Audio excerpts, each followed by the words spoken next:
ആശാവർക്കർമാരെ തൊഴിലാളികളായി അംഗീകരിക്കുക, വേതനം 26,000 രൂപയാക്കുക എന്നിങ്ങനെയുള്ള വിവിധ ആവശ്യങ്ങൾ ഉന്നയിച്ചുകൊണ്ട് CITUവിന്റെ നേതൃത്വത്തിൽ പ്രതിഷേധ ധർണ സംഘടിപ്പിച്ചു.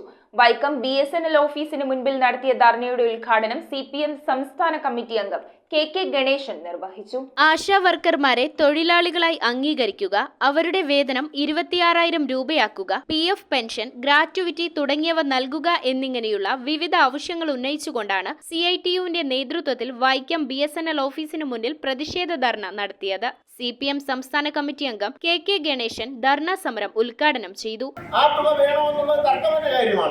അതോടൊപ്പം മാസവേതനം വേണമെന്നുള്ളതും ഈ സമരത്തിൽ ആശാ വർക്കർമാര് മുഖ്യമായും ഉന്നയിക്കുന്ന കാര്യമാണ്.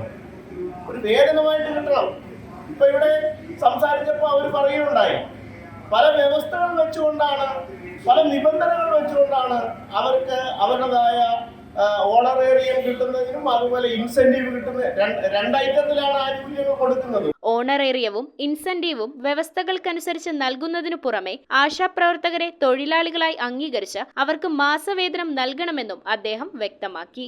ASHA workers area president Shailaja അധ്യക്ഷത വഹിച്ച യോഗത്തിൽ CPM area secretary P Sasidharan, EN Salimon, Udayanapuram panchayat president Anandavalli, Kavitha Reji, ASHA workers area secretary Usha Reji, ആശാപ്രവർത്തകരായ ജ്യോതി, നജ്മി, സുമ, മഞ്ജു, ജലജ, സുനിത, സുപ്രഭ, അമ്മിണി തുടങ്ങിയവർ സംസാരിച്ചു. അതായത് നമുക്കറിയാം, ഏതാണ്ട് ആശുപത്രികളിൽ പ്രാഥമിക ആരോഗ്യ കേന്ദ്രങ്ങളിൽ ഇതിനു മുമ്പ് ഒരു നീല നിറമായിരുന്നു അടിച്ചിരുന്നത്. എന്നാൽ ആ നീല നിറം മാറ്റി അത് മഞ്ഞയാക്കണമെന്നും അതിനകത്ത് കുറെ ചിത്രങ്ങൾ വരയ്ക്കണമെന്നും പ്രാഥമിക ആരോഗ്യ കേന്ദ്രം എന്നുള്ള പേരിന് പകരം അതായത് ആയുഷ്മാൻ ആരോഗ്യ മന്ദിർ എന്ന മാത്രം രാജ്യത്തൊട്ടാകെ ഒരു പേര് അറിയപ്പെടണം എന്നുള്ള ഒരു നിബന്ധന മൂലമാണ് നമ്മുടെ കഴിഞ്ഞ സാമ്പത്തിക വർഷത്തെ ഇൻസെന്റീവ് എല്ലാം നമുക്ക് തടഞ്ഞു വെച്ചത്, കേരളത്തിലോട്ടുള്ള ഫണ്ട് തടഞ്ഞു വെച്ചത്. News bureau, Vaikom. ഓം